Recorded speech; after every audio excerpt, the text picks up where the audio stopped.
Comment parlons-nous?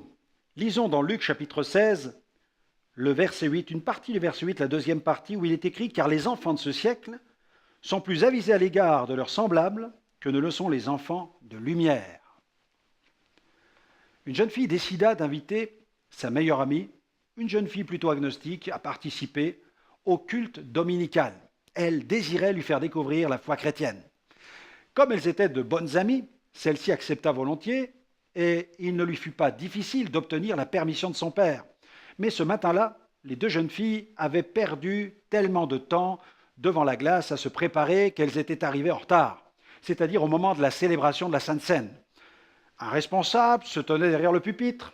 Il était en train de terminer la lecture biblique. Ainsi, les premières paroles que la jeune fille, venue pour la première fois, ces paroles qu'elle entendit furent les suivantes. « Ceci est mon sang, buvez-en tous !»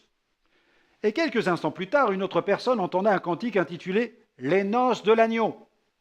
De retour chez elle, après cette première expérience dans une église chrétienne, elle retrouva son père. « Alors, comment c'était ?» lui demanda-t-il.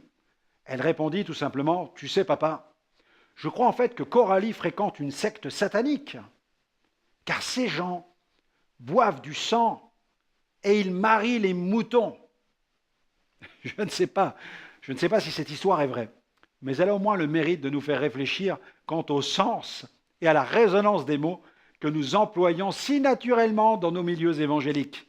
Gardons à l'esprit que des nouveaux venus prennent place dans nos rangs au cours de nos différentes réunions. Notre structure mobile Gospel Vision venait de prendre place au cœur de l'une des plus grandes villes de France dans le cadre de la fête de la musique. Et un chrétien, responsable de la louange dans son assemblée, avait la charge d'introduire la soirée d'évangélisation en plein air.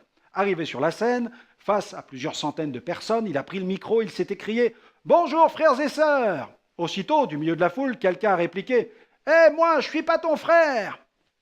Visiblement déstabilisé, notre animateur a rapidement réalisé qu'il n'était pas dans l'église locale, mais dans la rue, et il a dû remixer sans délai le contenu de sa communication.